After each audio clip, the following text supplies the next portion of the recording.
I grind for the love of the game, checking the wire twice like I'm Santa Claus. We grind for the love of the game. Players off to unexpected starts, material, or Mirage. Ooh, throwing in the Christmas theme. I like that. Something's good's gonna be underneath your fantasy stocking. This is I think the second time we've done material and Mirage, and going through the rhymes in my head before we came on, it's always the last thing I do. I was like, okay, last time I said like something about the garage, and I was like espionage, camouflage. I was like, no. That's I was like, no, Santa Claus, dude. That way I don't have to wear a hat or something. Like those espionage. It's like a Knicks Raptors like saga. Get It's real deep in the weeds. Knicks Raptor saga. Anyways, Nate, how you doing, man?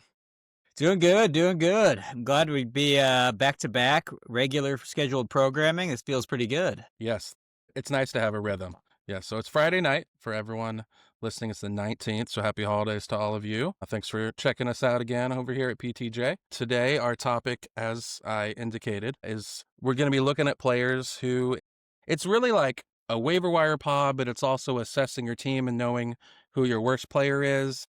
We're going to give some opinions on those players. They're either on the fringes and we think that they're holds, or we think that there could be some type of regression coming for them, whether it's positive or negative. So it's a broad topic. It's really a stylized waiver wire pod / celebrating some guys who have outperformed expectations. Anything you want to add to the topic? Well, I clearly misremembered the topic. Yes, this is live.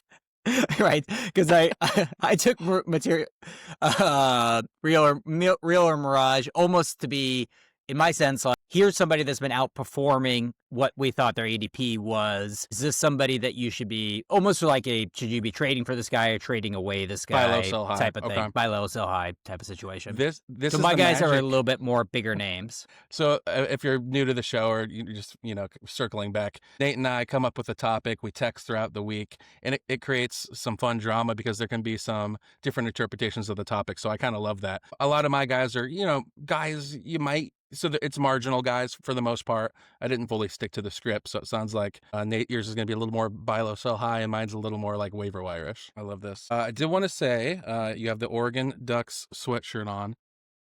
Let's go Ducks. And, Nate, where are you headed tomorrow? Give it a little plug. Oh, headed down to Eugene. The Ducks are playing against JMU. This will be my first time going to see a playoff game. Feels pretty neat. I mean, to have a playoff game in the state of Oregon, it's, not the most glamorous opponents, but the opportunity to go see a playoff game that was kind of on the bucket list and to do it and then still be back in your bed at night. We've had this kind of wild week of weather, atmospheric rivers. I mean, we had 2 inches of rain yesterday. And it looks like tomorrow, game time, they're calling for no rain for like the 4 hours of the game right now. So it's looking, fingers crossed, pretty lucky. That is miraculous. Quick little football end around here. The Seahawks had a big win yesterday, 38-37 against the Rams. It was one of those experiences where, you watch so many games and sometimes you'll catch yourself, mid-third quarter or whatever, and you're like, God, I spend a lot of time on this. Maybe I should be doing something else. And it was one of those game experiences that reminds you why you do it. It was like something's happening to you. Were you home or at the bar? Or where were you? We were here. Felt like we were at a bar, but yeah, we were at our new place here. And I'd left him for dead. I was sending angry texts. I was like, I can't believe we've sold our soul to the devil and signed Sam Darnold, is, known for being small in big moments, especially against the Rams. And it was just remarkable. So yeah, big football weekend, whether it's college or the NFL. A lot of people are in their semifinals. So just good luck if you're grinding gridiron out there to you guys as well. Yeah, for sure. Yeah, it's a great sports time of year for sure. It really is. Well, to hop into here, I've got 6 guys outlined, and I will tease here at the end just for people to stay all the way through. My last guy, I think, might promote the biggest fight between us that we've ever had on air. I am worried about when I bring this one up exactly what your reaction is going to be. So I'm going to save this for my last guy there. You're so mischievous, which I do appreciate. I'm sure the listeners do too. I mean, if you don't enjoy the mischievous nature of Natron Clean, you probably don't listen to PTJ. Well, I appreciate that. But So starting off, I thought this would be kind of a fun back and forth here with this first one here. This is a guy that early in his career I had in my roster very frequently, and then I've kind of cooled on him a little bit. At the same time, it seems like I've noticed him be on a lot of your rosters, and so Okay. I thought this would be kind of fun one to kind of have you play perhaps if you feel this way to play devil's advocate against my opinion on this. And the guy I'm about to talk about is Miles Turner. Ooh, yeah, let's talk about Miles Turner. Thanks for bringing it up. Yeah, because so he's number 46 player on the season. That's great, top 50. But he's the number in the 2 weeks since Giannis has gone down. He's the 201st ranked player. Just has been pretty poor. So I'm going to lay out the arguments against him, and then I'm curious to hear your rebuttal if you feel inclined to give one for him or defending him a little bit. I'm listening. So all season, I've kind of felt like hasn't quite had the same pop that he's had in years past. As far as since he's gotten to Milwaukee, he hasn't looked like his prime self. So far, he's shooting the least amount of attempts, or let's see here. So this season, shooting less attempts per game, and his field goal percentage at the same time is worse. Over half of his shots are 3-pointers, so he's almost a glorified, just on offense, stand on the perimeter and kind of hoist shots up there. He's been very passive on offense. And his 100%. blocks are the KPJ centric offense, with his 26% usage. Yep. I have a lot to say about this. I've been thinking a lot about this. I've been talking with a buddy actually about this via text. I got a buddy, shout out Spidey, a loyal listener of the show, and we appreciate you. And he's a great fantasy mind. He's played for a long time, won a lot of titles, and I respect his opinion. And he was like, "Hey man, I'm thinking about trading Miles Turner for Kyle Filipowski." And I was like, "Yeah," I was like, "I wouldn't do that." I was like, "I understand where you're at. Like, I get the frustrations." He's one of these players where if he reverts back to being Miles Turner and you think to yourself and you're like, oh my God, a month ago I traded Miles Turner for Kyle Filipowski, and you sometimes just want to get out from under a situation. I'm going to say a couple things. Number one, why does Doc Rivers think Jericho Sims is good?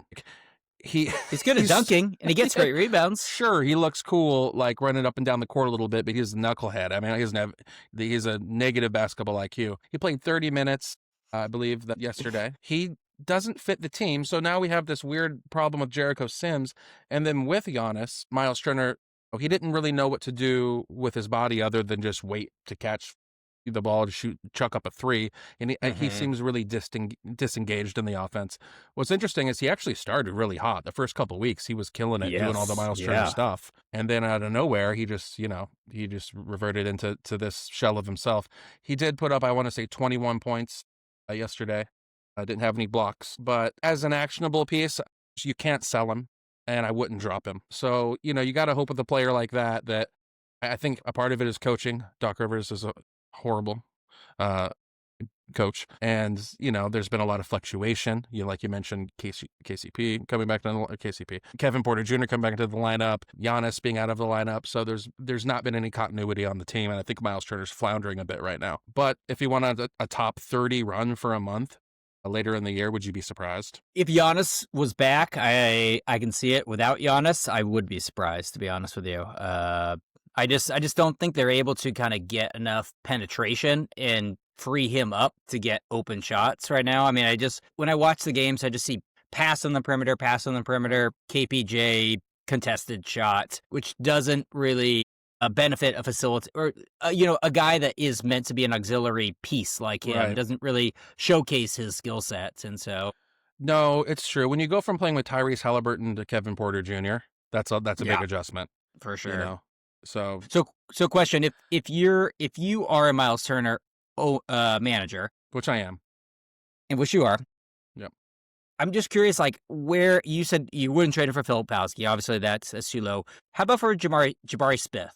Like, are you? Yes, you're taking that trade. Okay. Yeah, because Jabari Smith's minutes are so locked in. I mean, he's playing a crap ton of minutes, and he's just got a higher floor of what he can do. I think he has a lower ceiling. But to solidify the back end of my roster, I think I would do that. That's a really nice barometer, and it surprises me that I would do that, but I would. I think he's he's kind of like 80% of what you would hope Miles Turner would be. Yeah. How about Kada for Boston? Nah, I can't do that. Okay. Wiggins? Andrew or Aaron? Andrew, Yeah. I'm a Miles Turner believer, and everything you're presenting is really facts based and grinding the tape based. I still do think that over the course of the season, I would hope that he could find some type of a groove, and start to maximize some of his talents. Ryan Rollins, I think, was I think KPJ coming back is the real turd in the punch bowl. Let's be honest. I agree. Their team Yeah. looks considerably worse since Yeah. he's gotten there. He looks really talented, KPJ. I mean, when he's on the floor, you could tell he's the most talented player out there, but their team looks way flatter. Yep. And there's just no more passing. It's a lot of just hero ball with him on the floor. So I think as long as he's out there, I'm a little pessimistic. But I think somewhere in between my take and your take is probably the right answer on that. But I think they're both pretty measured. He's one of these players that you wish you would have traded when you had the chance, but it's too late. And I just think panic trading Miles Turner. I mean, I guess it depends where you are in the standings and if he's helping your team. But if you look at him over the course of the season, you're still getting over a block and over a three, and you just hope it comes back. So yeah, I wouldn't cut him, but yeah, if you could find someone who wants to give you a Jabari Smith type player, then I'd make that move. Yeah, good call. I'm glad you started with him. I did debate putting him on here, and I decided not to. We're going to start with a feel-good story, Litke. We're going to start with feel good. We're going to start with Nickeil Alexander-Walker. Oh yes. We talked about him on our last pod, and I just wanted to really get into it. It's just been a wild breakout age 27 season, like a crazy jump. I don't think anyone would have projected this, not even the Alexander family. You get that sweet traditional triple positional eligibility. The small forward tag and a little small forward corner, that's an elusive position this year. It's not a talented group. And so it's terrible. And then you get so much, plus you get forward eligibility. He's not a small forward. He's playing point guard for them too. Yeah, so it's a nice little, you're sneaking that one in there. This might be a hard question to answer. Maybe we circle back to it, but has there been a more surprising player that is ranked inside the top 40 Yahoo season rank than Nah? Only Ryan Rollins. Okay. But he's number 2 for sure. Well, I didn't know who Rollins was coming into the season, and I knew who Nickeil Alexander-Walker was. Rollins flashed last year, nothing like this, but yeah, I guess, Alexander Walker was a lottery pick. He had more pedigree. So, yeah, that I could see that. Lucky, do you care to guess how many more points per game that Nah is averaging this year than his career best? So the difference in between his highest to this season's average of 20.4. He's averaging 20 points. Wow. I'm going to guess he averaged 9.5 for Minnesota last year. It's a good guess. The highest he's averaged is 11 points per game in 2021. Okay, wow. Yeah. Wow, and not even last year, 2021. Mm-hmm. Yep. Yeah. Jeez. He has already started more games, 22 this season, than his previous career high of 21. These are just the jumps, and you love to see something like this. Let's talk about what people are kind of wondering, and that's, with Trae Young back in the lineup, right? So first game back with Trae in the lineup, albeit he played 20 minutes off the bench against Charlotte.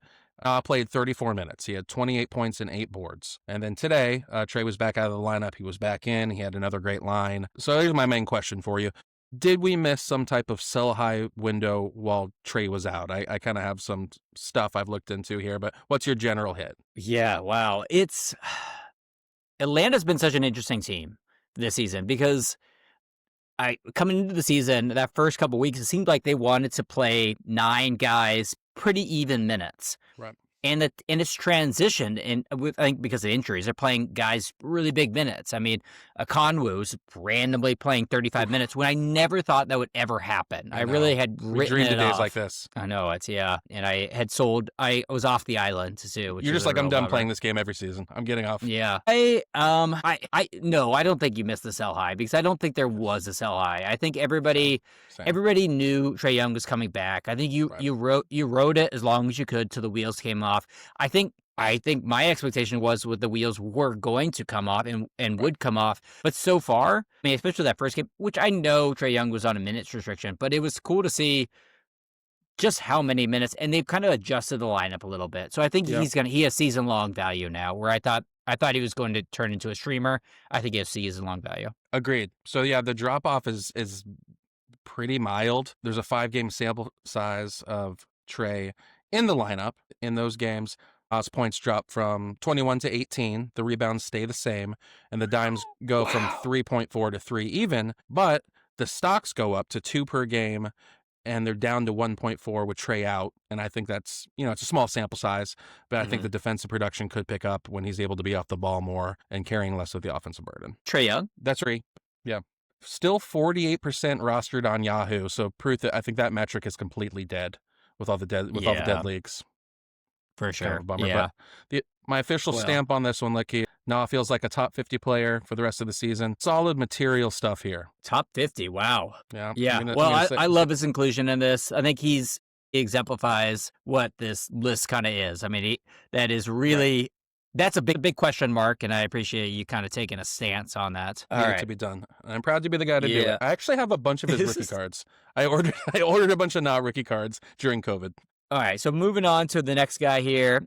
This is one. Well, I think once again, he's a little bit more of a you guy than a me guy, but that doesn't mean that I'm not interested in him. And that's Kobe White. Yeah.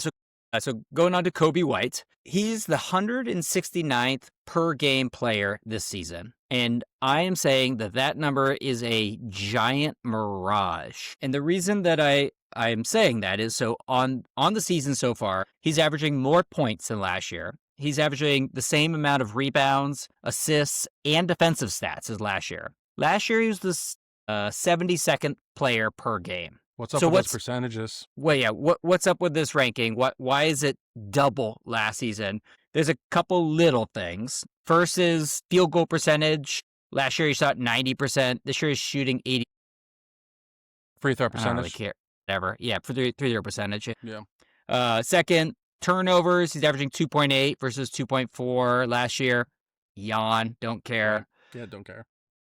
The third one, and this is the main one here. He can't make any threes, can he? He can't make any threes. Yeah. He's shooting 29% from three, which equates to one less three per game. You can see that in the games. Yeah. Now, do we think that Kobe White is a 29% three-point shooter? Hell no.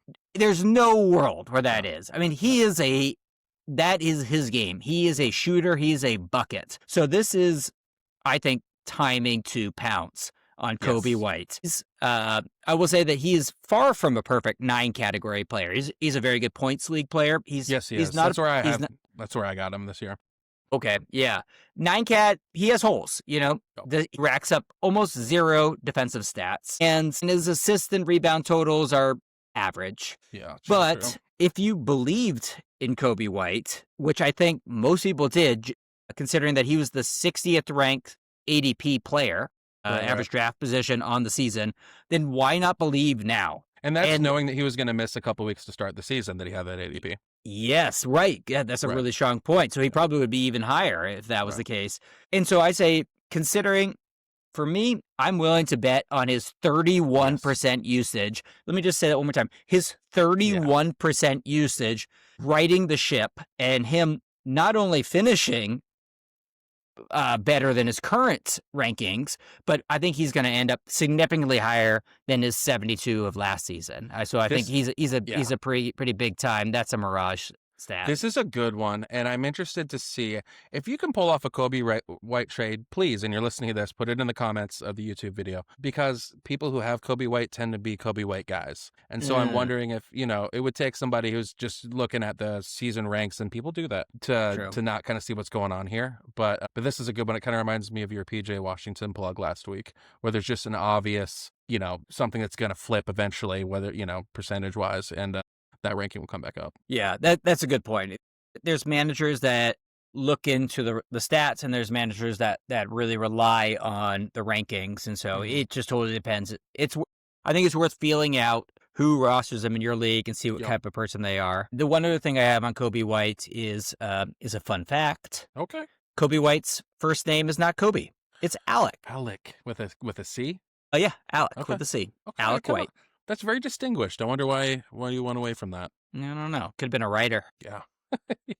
Alec is a beautiful name, frankly. Frankly, if you're listening, Kobe White, we prefer to call you Alec. Yeah. Could be a good tech.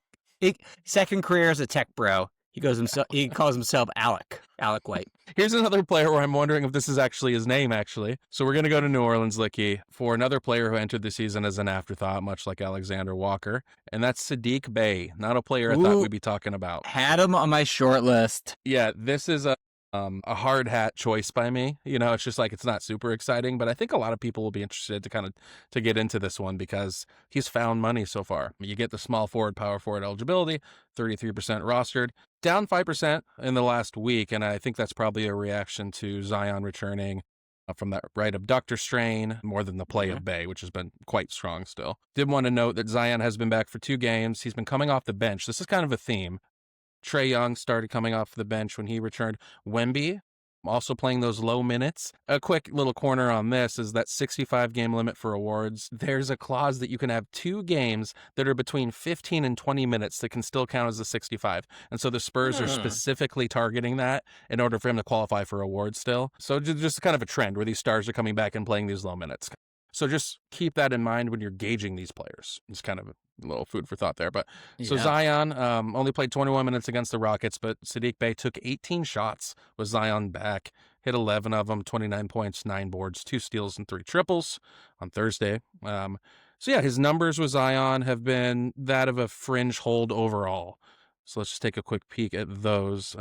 So with Zion out of the lineup, he's averaging 17 points, 5.5 rebounds, 2.5 dimes. With Zion in the lineup, 12 points, just under 6 rebounds, just under 2 dimes. His threes go down by about a triple a game. And so that's kind of my prognostication on Saddiq Bey. Obviously, Zion Williamson being in the lineup is no sure thing. Mm-hmm. But, 12.6 rebounds. That's kind of a fringe guy. So I wouldn't make a preemptive drop, but I do think he could become that kind of who's my worst player. There's a must-add guy on the wire at some point. So I'm going to call this a bit of a mirage from Saddiq Bey, but he keeps proving me wrong every time when he's, just been very steady. So have you given much thought to this? Is he one of those players you kicked yourself for missing off the wire, or you just figure it's Saddiq Bey, it's not a huge deal? Saddiq Bey has been one of these guys that I've been a fan of his entire career, and I've been waiting for him to pop. I loved when Washington signed him injured. I thought that was a great signing. Unfortunately, he got injured, but then I loved that he just was basically a throw-in from that trade that ended up being the CJ McCollum Jordan Poole trade, if I believe. It was part of that trade that they got to New Orleans. He was just a throw-in on that. I mean, I think he's got great. What I like about him is he's got great size. He has the potential to be a good defender, and he's a great shooter or a good enough shooter. So I think that he fits in well with every team. I mean, every team kind of needs that profile player, like you were saying. I think I like the way that you broke that down, where it's when there's opportunity, he's killing it. And when there is a lot of competition, he's more of a streamer side. I think the interesting thing is going to be with New Orleans is that what do they do as we get closer to the deadline, too? I mean, because there's a real chance that they are sellers. And so if all of a sudden, I mean, you talked about Zion being gone, but what if Herb Jones is gone? What if any one of these other guys are gone? Trey and then Murphy, all of a sudden, for instance? Yeah, he's a great sell high there for them. But or I don't know. But yeah, I think I like the way you say that, where it's he's one of those guys that you want to hold. If you had to drop on a Sunday to win a matchup, you would, but you don't want to. And if you saw him on the wire, you'd be like, oh, Saddiq Bey's here. Yes, you're spending some waiver wire cash on that. Well, you probably wouldn't. No, I'm too stingy. Is it a philosophy that you just want to save 100 for the guy who's chasing the playoffs and drops a top 40 player at the very end of the season? What's that about? Because in our league in particular, our league of record, there's really been like a trend, that's a historical trend, that you guys save your wads so long that I just figure I don't have to nickel and dime myself now. Is that always been your philosophy, or is it reaction to this particular league we share, or can you give us a little insight? My issue is I feel like we only have 3 moves in our league. Yeah. And I feel like there's so often each matchup comes down to a singular stream. You're watching games and it comes down to a Sunday and you're like, I need 7 rebounds to win this matchup. Right. And so I feel like a lot of times a waiver wire guy comes up and I'm like, I really want him, but if I pick him up, then I can't play him for 2 days. And I'll end up missing a game this week. And I've just been in so many dogfights that I can't risk missing individual games. That's what it's come down to me for me, which is a bummer because I've lost out on guys that I really would like to gain a singular, like to gain 10 rebounds in one week. Is there any philosophy to not spending $3 on picking somebody up you want? Do you want to save 100? Is that a goal? No, Okay. that's my natural frugality coming through on that one. And it's poor. Like every season, you're right. Like most teams leave the season with $60 in their pocket. That's just a waste of money. So yeah, it's something I can be better at for sure. That's a good point. So just to get into this, so yeah, it's been a topic over the years that I worked hard to rally to get our league to go from 2 to 3 moves, and I've learned over the years and tried to understand that a part of that is just you want the guys in our league. A lot of you, shout out to the homies if you're listening, you like the pressure of how much gets put on those decisions. And do you also like the fact that it makes at the end it more likely that, okay, I have to save a move because I know I'm going to maybe need to target this one category? Like, do you like that strategy in restricting the amount of moves we have? Yeah, I like the Yeah. weight on those. That's The really, I think that's fun. I think which isn't to say that it couldn't also be really fun if you were in unlimited move or a 7 move, that's just a Or- different style, whatever it is. But Yeah. I think I think it makes each pickup feel important, and when you're using it, you're thinking about it all week. Interesting. Yeah. Okay. So with Sadiq Bey, I think we're in agreement. He's not a player that you have to hold at all costs, but it would be nice. And talk about how they don't Okay. they don't approve how this Right. guy was acquired. But Yeah. He's like But then you say the but. Derek Queen. And Derek Queen. And so for all the talk about how he's acquired, I think it's obscured the fact that he's straight good. He's good. Yeah, And so he's I good. think that he is real. I think this is a real player, and this is a real situation here. So he's 130th ranked player on the season, just inside roster ball, but he's 48th for the last 2 weeks. Yep. And so for the last month, he's averaging 15, 7.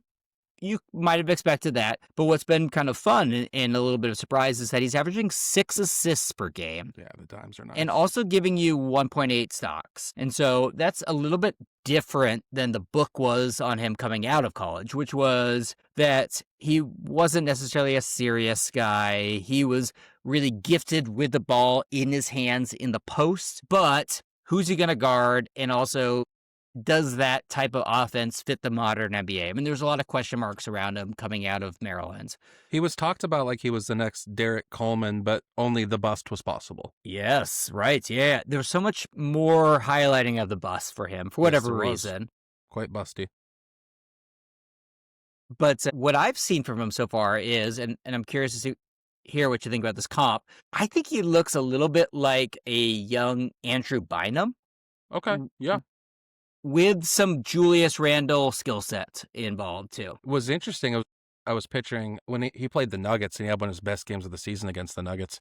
And Joker said, admittedly, he could see a little bit of himself in Derek Queen's game, just with his herky jerkiness, the creativity in the post, his ability to pass from the post, but also he just has a real timing to his game that you don't want to compare anyone to Joker other than Alfred Şengün, but Baby Joker. But and Jan Hansen. Yeah, of course. Oh my God. Of course. Summer League can really seduce us. We're desperate at that point. We're like salivating for something to get excited about. And I thought Jan Hansen looked pretty good at Summer League, but it doesn't mean anything. He sucks. Yeah.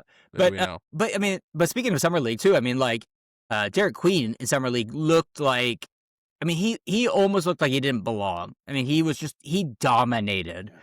He was a step ahead of everybody else in Summer League. And, but the fun thing has been for him just seeing those defensive stats. I think ultimately the question with him, I mean, in the same way that you talked about with Sadiq Bey, is can he coexist with Zion healthy? And I think I've just been watching, I watched his most recent game with him.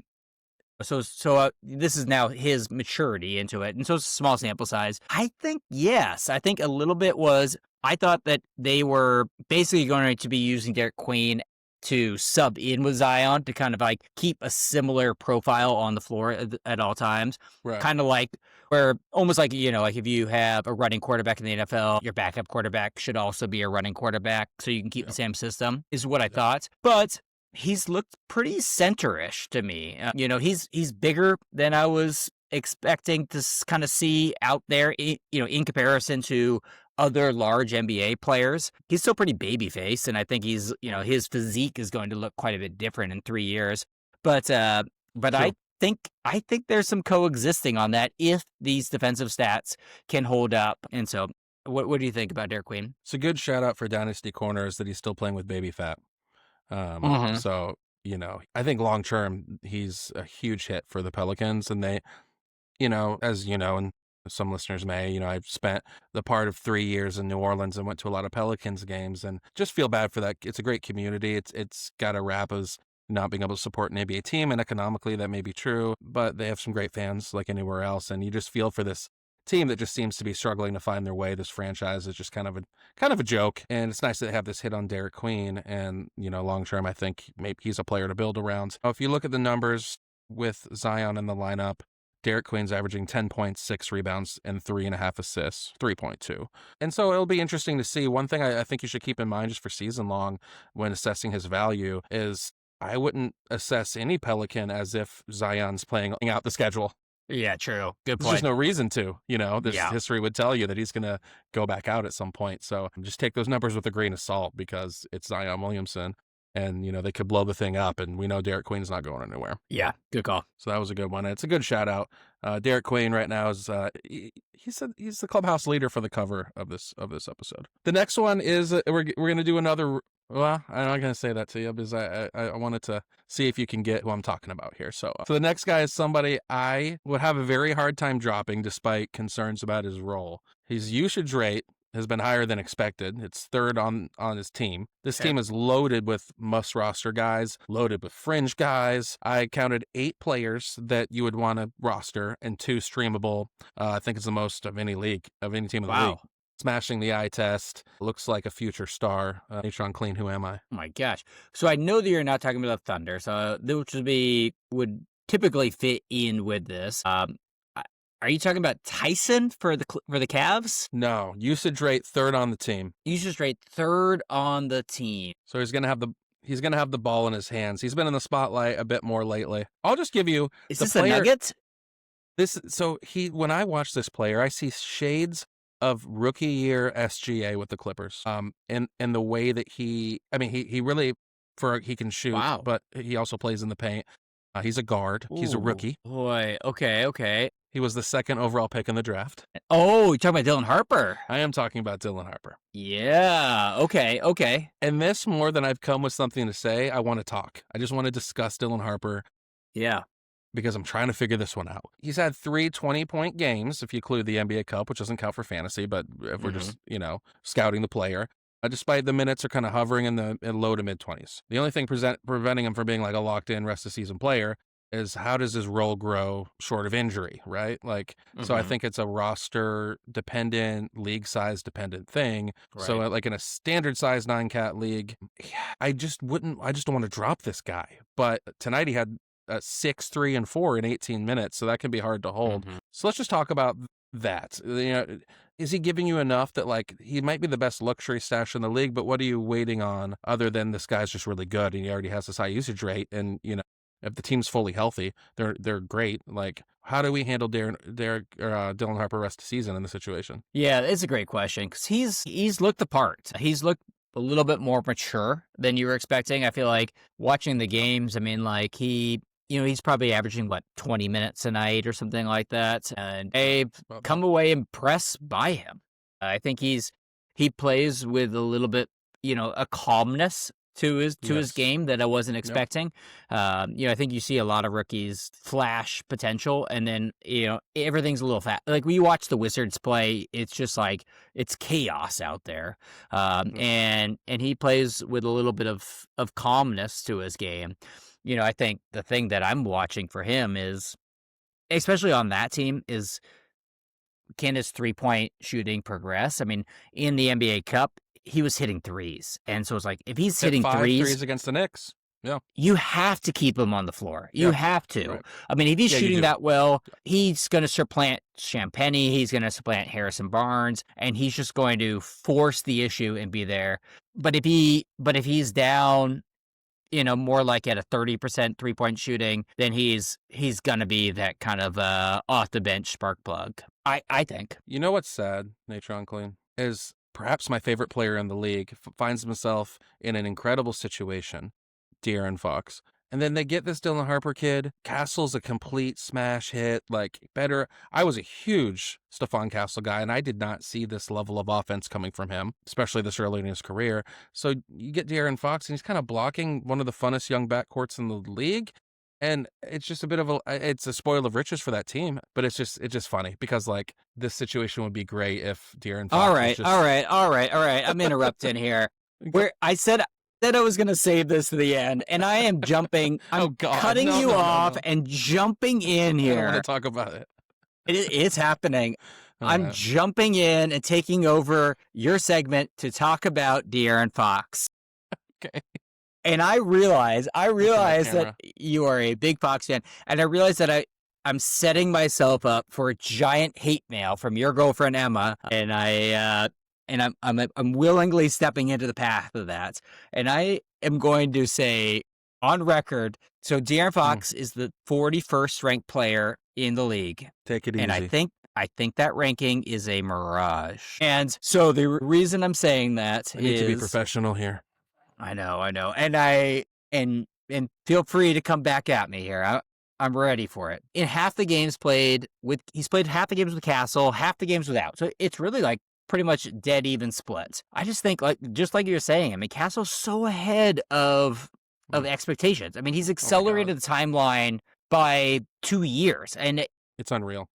Every week he's looking better and better and better. Yeah. I mean, it's not that Fox has looked bad. It's just that Castle all of a sudden is the second best player on the team. I think Castle's better. Yeah, I maybe think he looks awesome. I'm ready to talk about it. Certainly a better defender. Yes. So in the games, like I said, it's 50-50 this season, games with Castle, without. Without Castle, De'Aaron Fox is averaging a De'Aaron Fox 27, 4, and 6. Yes. That's what you expect. That's what we've seen that throughout his career. With Castle, a still good and respectable 19, 3, and 6. So 8 less points per game. Yeah. That's God, I miss Kang's Fox. I just miss Kang's Fox. I miss watching them get 36 to 42 wins, and that's a fun arena when they're, playing decent basketball. I mean, those are good fans, tortured fans. God, I miss.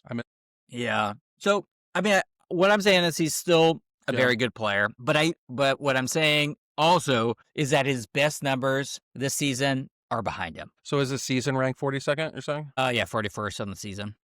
Okay. Per game, because he missed that first chunk. Gotcha. Yeah, that makes sense. Yeah, I don't hate the take. Wow. It's difficult. I mean, everybody watched me let him go in the draft, and I knew I was going to, and then I traded for Castle, for 20 cents on the dollar. Shout out J-Rob. I haven't looked back. I have Castle in both leagues. I just picked up Dylan Harper. So I'm having this emotional reckoning and separating myself a bit. It's made it easier that he doesn't have the fun hair anymore. I miss the hair he had. I really do. That's true. I make sure he still has that hair when I play him. It makes him look smaller on the court, too. A lot of times I'm like, Mike, where's Fox? Is he even in? Right. And so I don't want to say that I don't believe that De'Aaron Fox is a good stats, bad team player. I don't think that. No. I just miss the days where he's putting up video game numbers for teams chasing the play-in. Oh, he's elite. He's elite stats, bad team guy. Good stats, good team guy. Yes, and that's well said. That's the difference, I think. He's still good. I just don't think he's top 40 anymore. Let's give it the rest of the season and see how it plays out, how they figure this backcourt out. Let's revisit this topic. I think around 40th is a decent ROS projection for De'Aaron Fox, but I'm not gonna slam you for this. I'd love to, but yeah, I was already thinking about it. Oh man! All right. Well, shoot, I was planning to get some bets on this, and but all right. Well, it's Oh, maybe we can come up with another fight on something else. We'll figure out a way to argue. Yeah, right. All right. So I wanted to pivot to, if I can just keep rolling with this, to somebody that I'm not sure. I know the whole point of this is to definitively say real or Mirage. I'm a little confused, and so I want your help with this next guy, because I feel like we've seen both things be true this season, and now I'm on the fence a little bit. Okay, see if we can help you out. And so this is a guy that he's on a new team this season. I loved his acquisition. He was a little expensive for this new team, and I thought it was a home run pick. I bet heavily on this team's overs, which is now not looking quite as rosy. And this team's in the East. This player moved from the West, and this player came out of TCU, and this player has no neck. Trade. He has for a bunch of draft picks. He has no neck? No neck. You say he has no neck? Yeah, he was traded for quite a few first-round draft picks this season, from a Western Conference to an Eastern Conference contender. And he came out of TCU. This player is one Desmond Bain. Oh, yeah. Jeez, I forgot where he went to school completely. Yeah, well, TCU isn't always, you're not always watching a ton of that. Well, he's one of these guys that kind of showed up during the scouting process. We weren't thinking about him, like, in college. Yeah. So this is he's been an interesting player, because I really like Desmond Bain throughout his career. I've been a huge Desmond Bain guy. I often targeted him in drafts. And so, but it's been a little bit rockier of a transition in Orlando than I think most people assumed it was going to be. I mean, it seemed like his skill set was going to fit in really nicely with what that team needed. And so he's the 99th per game player on the season, which is not where you were expecting him to be when you drafted him. But he's the 63rd ranked player the last month. So you're like, okay, he's progressing. But then since Paolo came back, he's back up to 109th. So it seems like so far the chemistry with Paolo hasn't quite been there. That's taken more time to figure out than I think everybody was a little bit expecting. Can you think of a player who's been more of a, oh my God, he's a screaming buy, he was a crazy buy low for a minute before the Franz injury, and he's a sell high, now he's a buy low again. He's been all over the map. Yes. And I think it's roller coasters all over the place. Like, more, you're right, more than anybody else. And so, Paolo missed 10 games this season. So without Paolo in the lineup, he was averaging 7 points more per game. Yep. With more with another steal, with another rebound. So I mean, without Paolo, 23, 5 and 5, which is, and those stats were even better than they were last year. And last year he was the number 30th ranked player. I mean, so he's been elite with Paolo off the court. With Paolo, 16, 4 and 5, which would be his worst season since his rookie year. He's not getting to the line when Paolo's out of the game either. He's averaging 3 less free throws. Yeah. Yes. You nailed it. Let's go. Yeah, that was literally the next thing I was going to mention. And that's what's weird, is that he's basically a glorified 3-and-D, because Paolo it's once again, when Paolo's on the floor, he's the most talented player on the floor. Yep. And I think that the offense kind of stops when he's out there, and people watch him. Yes. And they do. Yeah, the offense becomes stagnant. It's a little Carmelo Anthony-ish. So much. Yes. Yeah, for sure. So, I mean, I guess what my advice with him, and because and once again, I'm eventually going to throw it to you to label this real or Mirage, but my advice with him is, for myself, is that I'm going to watch very, very closely. So Paolo's been back for 3 games. I'm going to watch very closely these next 5 games and be wondering, is his field goal percentage and his free throw attempts, his field goal attempts and his free throw attempts, are they both up the next 5 games? But if they don't rise after 5 games, I'm selling him based off of name recognition. I think that I like this. I think that's the metric. I think seeing if he could become more aggressive looking for a shot with Paolo, just paying attention to the attempts. How often is he getting to the line? How often is he not just kind of standing around and becoming a catch and shoot player? That's a good way to attack it early before it becomes too late for it to be actionable. No, I think that's good. He's really fascinated me throughout the season as somebody that I want to figure out how to target, and you've just kind of laid it out. Paying attention, can we get the free throw rate up with Paolo in the lineup? Because obviously Franz is still out, and so you would think that you wouldn't be hurt as much stepping into the number 2, but you nailed it. It's that Paolo Banchero, he really is a bit of a vacuum. I mean, his offense does look more stagnant at times. And integrating him back into the lineup, I'm hoping that they can find some more fluidity, when he's had more time back. Yeah. I mean, you're talking about really good players. Like they should be able to figure this thing out. Mhm. And it's only been, what are they played 10 games together or something like that so far this season. Right. So you want to give them some time. Yeah. So I would monitor it overall. I would bet on Bane figuring it out. But yeah, I like the free throw rate. Just keeping an eye on that. Let's play again. Let's play one more round. I want to see if you can figure out who I'm talking about here. Okay. So let's look at a player who's been a major disappointment relative to his ADP of 79. He currently sits at about 200 on the season. He is currently 10th on his own team in usage rate. And that, My God. And that's excluding 2 randos who have barely played. Any guesses who that could be? No, that's not a bad guess, though. 79 would be a little high for his ADP, but that's a pretty good guess. This player's 5th on his team in minutes, so he is playing. He's not Darius Garland. It's a good guess, too. I'm going to give it to you because I think it'll be hard to figure out. This is Asor Thompson. This is juicy. So I'm not really seeing how this is going to improve. The Pistons are first in the East, fully healthy for the first time this season. If you keep him rostered for the blocks and steals, you get 2.1 stocks a game, but you better be punting free throw percentage. He's been atrocious this year. Just researching for the podcast, I hadn't known, but he's dipped down to 52.6 on 3.3 attempts. Last year, he was 64, which is not good, but it's not a total anchor. So I think he's a tough hold right now.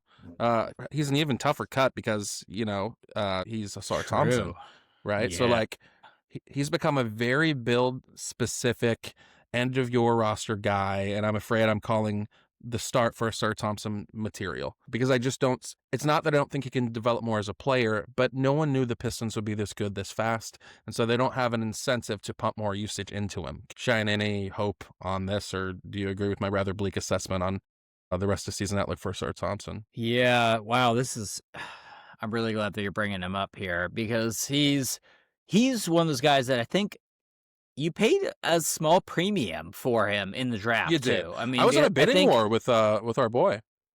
Yeah, I mean, he was because he gets a little bit of the bump because a man is so good. I think you pay 15% more for that. Yes, but he's in a great situation too in Detroit where they want to feature him and they have all the reason to in the world to. But boy, he's really not giving you much, is he? I mean, and I think who was it recently? I think it was.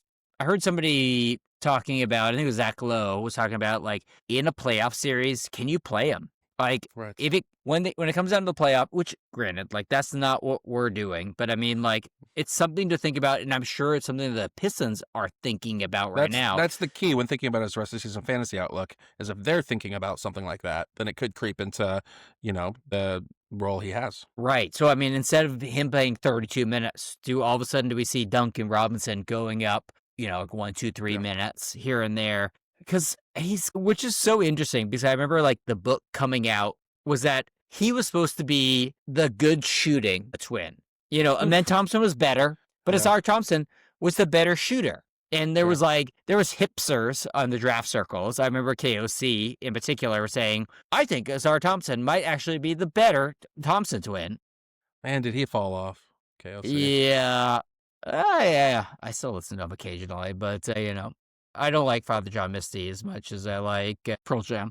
No shots on Father John Misty, man. No. Father John Misty's fine. But, yeah, it's interesting because, that was his whole thing. So, okay, he might not be as athletic, but he's a better shooter. And that is proved to be in the inverse a little bit. Yeah, it's just a check-in about a player that I think everybody has high hopes for. And now all of a sudden you have this team who's could be the first seed in the East, and they currently are. And, they got a loaded squad. They got to find room for my boy Dan S. Jenkins. He was in at the end of the game last week. I don't know if you saw that. The last play, Jalen Duren had that crazy 8 guys tackled him shot. He was. I mean, it was cool to see that the end of the game. He was in there closing 5. Yeah. No, that's true. Yeah, we'll see where that goes. But Pistons are just a fascinating team. I almost included Jalen Duren. He had a early season Jalen Duren line in his last game, but he's had some real clunkers, and there's just a lot of guys. I'm going to push back on the Jalen Duren doomsday against you. Please, I'd like you to. I think Jalen Duren is just fine. He looks tremendous to me. His rebounding is insane, and he had a 6 and 3 game the other day. What's up? I mean, it's just interesting. Yeah, right. I mean, he had a couple of clunkers, but they had also been playing a pretty aggressive amount of games leading into the cup. So I think, and he's a young guy. I think young guys kind of peter out a little bit, and so I think I have been meaning to lay some money on him for most improved player for the season, just to kind of hedge. I have a bunch of money on both the Thompson twins. I have the largest amount of money on Amen Thompson, actually. Although I did lay some on Asar just to kind of keep this topical. But and both those the Amen Thompson looks good, but I'm gonna lay some money on Jalen Duren just to hedge. You have Amen Thompson most improved player ticket? Oh man, I was getting something like 18-1 coming into the season, which is crazy. I almost put him on the list. He started to, the defensive stats haven't quite been there the way they were in the past this season, and you had to pay a crap ton. I'm glad I lost that bidding war. Yeah. He has to be a cornerstone of your team, and there's just with Durant there, I think there's been a bit of an adjustment. There was no world where I was going to pay that price for Amen Thompson this year. People were obsessed. He was the hipster had to have. And then you're right. I love the residual. Well, I didn't get him, so I'll just overpay for Osar Thompson. For the Ock-brand version. Yeah, exactly. So are you finished with your guys? Yeah, I got one name as a quick hitter. You might even have him on your list. So I'll just toss it out real quick to you. Yeah, hit me. Bub Carrington. I'm quite intrigued. He's starting to percolate. Mirage. Yeah. No. I mean, I don't think he's a good player, but he could end up with a sizable role at some point in Washington. So, I mean, he's putting up 15, 5 and 5 in the last couple of weeks. He's percolating even with CJ McCollum still there. I'm just filing him away as a name, or if he gets the usage, could be interesting, but I don't know if he's good. Yeah, I'm cool on him, but I'm happy to be wrong, but yeah, I'm not super high on him. Yeah, so I have one real quick guy, and then I have a whole bunch of guys that I have questions for you on. Okay. So no on Bub, just you're out on Bub. I'm not gonna be on him. If I'm wrong, I'm wrong, but I haven't seen it. Yeah. And I've watched an embarrassing amount of Wizards games this year. That's so sad, but I'm glad you're grinding that tape. Yeah, it's not enjoyable. They're not aesthetically pleasing. Every time I watch them, I feel a little sad. I'm like, is there not any other games to watch? So I'm my goal, my New Year's resolution, which I know is not the spot. Revolution. Yeah. I guess I want to watch less Wizards. Okay, you can pull that off. Okay, so my quick hitter and then on to my questions is Darius Garland. That his poor start, I think, is real for the season. He had 35 today with Donovan Mitchell out of the lineup, but yeah, he has to have high usage to get there. Yeah, I like Darius Garland. I mean, he's ranked 221 per game this season, and that's fake. Yeah, that's going to get better. But I think that this season, at least, I mean, I think the injuries have kind of zapped him of what he is. Yeah. He had off-season toe surgery, so he missed the first 2 weeks. He should just get it amputated at this point. Let's get rid of the toes. Yeah, it almost reminds me of what was that, 2001 Shaq? Where he's just was like half Shaq. Like he missed so many games and it wasn't that good. And everybody was like, a toe injury. Like, you're this mega guy, and it kind of took him down. But I mean, I think so he missed the first part of the season, but he also missed the off season, and he's just watching the games. He just doesn't have the zip or the juice that he kind of normally has. He re-aggravated that injury. He came back, and then he immediately re-aggravated it. And the quotes that have come out recently, like in the last couple of days, is that he says he, quote, gets stingers in the foot. Damn. And that it, quote, makes changing directions hard. That's like a nerve thing, right? I know that from running backs in NFL. Saquon Barkley had a stinger during the week, and he's going to play. But I read it was like a nerve issue in the foot. Really? I like this like medical corner again. Yeah, a little bit. But I mean, changing directions for a 6'2" guard. I mean, that's kind of what you do. Like that he does a lot of start and stop too. Yes, and especially even like to get off his threes. I mean, a lot of it's just like I was thinking planting. of his threes. That's how he shoots them. Yeah. Yeah, and so I think if that is what he's dealing with right now, and I think if it took surgery to address it, and then he basically re-aggravated it and eliminated what the surgery happened, I just think that for the rest of this season, I'm a little cold on him. I think that if I had him, I'm waiting for a streak of a couple nice games, and then I'm selling high on him. And it doesn't mean that I'm not buying back in next season, but I think that just considering this current injury situation, you're going to be playing him for weeks at a minimum until he gets back to Darius Garland level, or maybe months. And if you're in first place, cool. That's great. Hold on to that. But if you're anybody else, I wouldn't be willing to wait through that. I think of season-long fantasy like a marriage or a long-term partnership, and I think of playing DFS or doing like underdog snake drafts as a fling, as a getaway for the weekend. Darius Garland is not. Dynasty is a relationship with your in-laws or extended family or caretaking for the elderly, something like that. Wow, really? I'll revisit the metaphor. I'm going to lose my original point you're trying to make me. But no, Darius Garland's one of these players I just don't want to marry for the season, because you can only have so many players on these teams. You're with them every day. You're dealing with every update, every ache and pain, right? And like I like Darius Garland's game. I think he's a fun player. He's not somebody I want to deal with in a managed league all season. He just hasn't been for a while. And so I will target him on a day like today when, the usage is going to be there. And if you're doing like a salary DFS, line up the salary, still the same price or around the same price it was when Donovan Mitchell's in the lineup, or, I'll draft him in an underdog draft.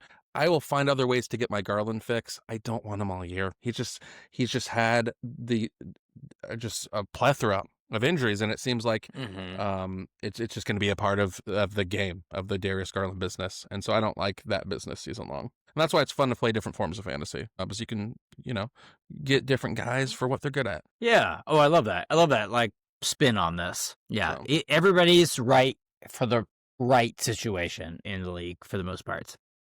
Every player's Mr. Right at some point. Yeah. Well, yeah, most of them. Except Bob Carrington. Yeah, right. For me.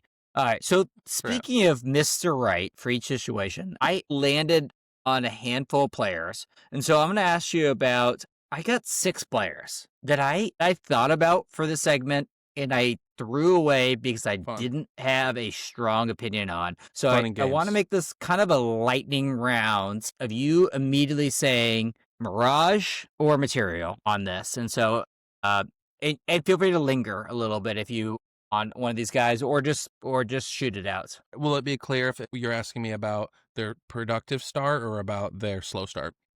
So I'll tell you what their current rank is, and then tell me what you think about you want to go rest of the season. This is Material or Mirage lightning round, brought to you by Projecting the Jump. All right, Natron Clean, I'm ready.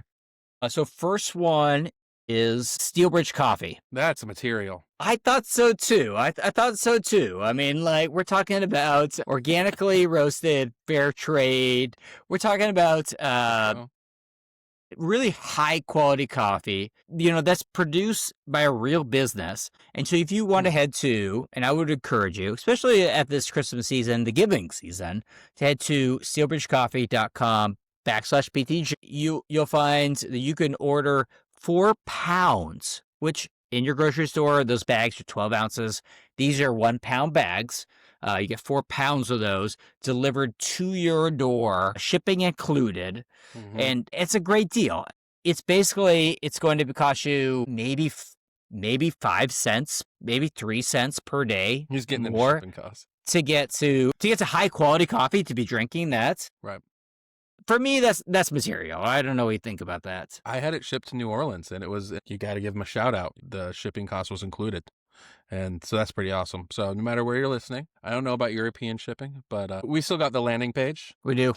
And actually, as coffee prices have increased, which they have, the coffee on our landing page, I will say that to our listeners, has stayed the same. It's the only coffee price that has stayed the same over the last year. So you're actually getting the Steelbridge coffee at a 15% discount if you order right now. That's actually in incredible. addition to the free shipping. Okay. Dang. So we keep it antiquated. We want to freeze it.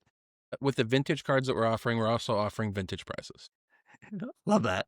It's a good way to put it. So now moving into players. So these are 6 guys that I don't know what to think about them on for. So the first one is JJJ, Jaren Jackson Jr. He's the 83rd ranked player on the season, well below where you drafted him, but number 13. Yeah, he came to play. Yeah, that's all I needed to see. JJJ has been a screaming buy low. I just don't think he can remain. It's a little bit in the realm of Miles Turner and stuff. I have a lot more hope for JJJ. I think he's been one of the best buy lows for a while, so I'm curious what the price would be. But I'm not really worried about JJJ the rest of season. Okay, well, that's interesting because I was ready to write him off, and then randomly he's turned it on this week. He'd be a hard player to trade for. I'd be curious. Who would be somebody that you would be willing, like if you have JJJ, that you would be like, yeah, I'll take that player over JJJ rest of the season? If I had JJJ time traveling 1 week ago, I would have been panic trading him. Yeah. I was panicking because his shots were down, and also his blocks on the season have been the hard thing. Yeah. Terrible. The whole reason you get him, the rebounds are down, the field goal percentage is down. You're building in these lows, but then the blocks haven't been there. But then all of a sudden they've been great this week. So let me make it clear: you overpaid on draft day for JJJ. I just wouldn't panic trade him for. I don't have him on my team, but no, in general, the listener, not you. Oh right. Oh yeah. Okay. You overpaid for him on draft day. Oh yeah, the listener who drafted JJJ. But at this point, it's not worth it selling him for pennies on the dollar. You got to hope that that this week has been the sign of things to come on JJJ. I like that. Good take. Not you, Litke, the listeners. Hey, thanks. Okay, so next one, VJ Edgecombe. Amazing start.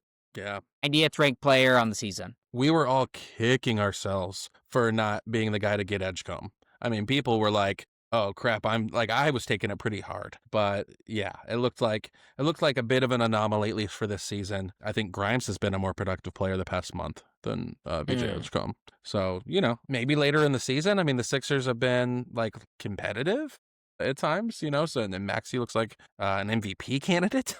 Yeah, he does. Like the 5th guy on the ballot style. So yeah, VJ Edgecombe, I don't really see how this is the year that he becomes a guy you gotta have. And he goes for one of these players. I was kicking myself that I didn't get to a player. I was like, okay, well, I'm glad I didn't pin a bunch of hopes on a kind of an early season hot start. That's how I think of it now. You're saying Mirage. Yeah, the early season starts a Mirage. I think that's clear now. Okay. Sticking on the same team, Paul George, number 19 player the last 2 weeks. It started to look like Paul George again. Yeah. Is this last 2 weeks real or Mirage? Well, I'd have to see. I would guess that there's some crazy steal numbers that are inflating that. I don't have the numbers in front of me, but yeah, I would love to sell Paul George for, if you can get a top 40 player back for Paul George, I would do it in a heartbeat. Yeah, I don't trust him rest of the season. I don't trust that body. I don't trust his role on the team. Yeah, I would love to trade him for somebody that, you can just have a little more faith in than Paul George at this stage of his career. I'm going to go for a rookie Okay. on your team. This is one of your boys, Maxine Renault, rookie center out of Stanford for the Sacramento Kings, averaging 16 and 9 the last 2 weeks. Yeah, I mean, I just don't trust a king. Yikes! Yeah, like he plays for the Kings, so I don't trust the rotations over there. It's sad because I love Doug Christie. He's from Seattle, and he seems like a fun guy. He's an awful NBA coach, and I just don't give a crap about a king. Speaking of Kings, Zach LaVine is available for trade to anyone on our league of record. I want a top 40 player though. Oh wow! Yeah, Top 75. Can't drop him. Top. You get stuck with these 125. I don't know. I always think he's too cheap on draft day, Zach LaVine, and I come away with it. And I'm like, sweet, and he's averaging 30 points. You a have game. him every season, every year. He's always too cheap. Yes. And like, if the Kings would just realize their destiny was to let Zach LaVine chase the scoring title for a 27-win team, then we would all be going home happy. They probably will eventually in a couple Ooh, weeks. then he's a buy low, Litke. Maybe he is. Maybe we should just be a Zach LaVine segment. Come get him. But in general, Nice. I wouldn't trust Sun's place in a rotation, especially a rookie center. So yeah, I'm not too worried about that. Okay, so you didn't answer Maxine Renault, but that's fine. We're moving on to we're moving on to our last two, which is going to be. I'm so sorry. He's been good. He's been really good. He has been good. Yeah. So we're moving on to the last two questions here. First is Norman Powell, number 50th ranked player on the season. He's been great for the Heat, but Tyler Hero's coming back. What do you say? I will first say that why do NBA teams always find a way to talk themselves into giving up on Norman Powell for so cheap? The Clippers could have just kept Norman Powell. Instead, they're a trash The Blazers fire. could have kept him. The Raptors could have kept him. A lot of teams could have kept Norman Powell. Yeah, I think he's a great fit in Miami. I think it's material. I think he's a must-roster player the rest of the season, and he's going to hover around that 20-point mark. He's a dependable bucket for them. And Tyler Hero working his way back. So far, if the assists are way down on Tyler Hero, so if he gets some more of the ball handling and gets back to old Tyler Hero, maybe it will affect Powell a little bit. I don't think you're going to be able to sell him at this point for anything more productive than you already have. So just enjoy having Norman Powell. Yeah, he's that unsexy name that. Yeah. There's no way you know when you draft a guy like that you're not trading him. I don't feel like guys like that. Chris Paul. It was like Chris Paul back in the day. Yeah, that's true. I guess Zach LaVine's my version of that now. It's true. But yeah, no, it's material. I like him to stay or hover around top 60. So going back to the team, you said you don't have an opinion on, you won't hold anybody for, and so that is. I feel like the people are asking this question. Okay. The people are asking this question the most, and that is the biggest surprise of the season outside of Nikhil Alexander Walker. You always say that one too fast. I really couldn't say that one. Well, you always say it so fast. And Ryan Rollins. Yeah. That is Russell Westbrook. Ugh. Number 75 on the season, assuming you don't care about turnovers. Yeah. Wow. He's been amazing. What a joke. What a joke of the franchise to just turn the keys over to Russell Westbrook and let him ram the sports car into the friggin' wall. I don't care about his stats. I think it's a joke. And it's one of these things where occasionally you just have to write someone off and you can't do everything all the time. So it's a complete joke. And hopefully eventually they'll straighten up and smarten up. But yeah, if you have Russell Westbrook and you're depending on him, I hope he sinks your team. That goes for you, Odin's pain. This is the best take of this entire podcast. I appreciate all of you that have hung through an hour and 10 minutes to get to this take. That was the cherry on top. Yeah, it's just frustrating. Why does he have to keep coming back from the dead? He should be rotting away on, he shouldn't even be a 12th man at this point. It's just when you don't know what to do. And you're like, all right, well, this guy is willing to, be the marquee face. It's just a joke. It's just embarrassing. They're giving Keon Ellis DMPs. It's just a joke. What a mess. It's what's wild that it just clearly isn't working. It's one thing if they were frisky, you're like, okay, actually they're 100%. Yeah. They're in the 9th seed, and who expected that? But it's sure, this is really not working.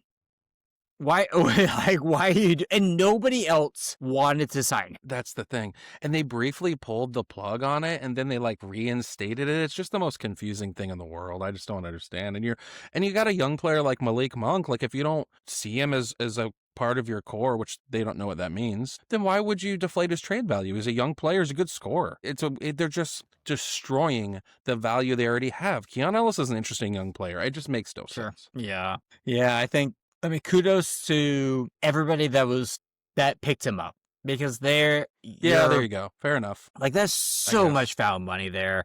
That's amazing. Yeah. I feel like I had a joke coming into the season that anybody that didn't pay their dues fees, I was going to put Russell Westbrook on their roster, and joke's on me because he's been this amazing player. And so, but we'll see if he can keep it up. Never underestimate the Sacramento Kings' ability to make the wrong decision, and I guess that is how we should have seen this coming as soon as he signed there. But yeah, if that was your blind spot in fantasy this year, you should sleep just fine at night. But yeah, I guess that's a pickup. I won't give anyone anything on this. You get no kudos for picking up Russell Westbrook. Find something more interesting to do.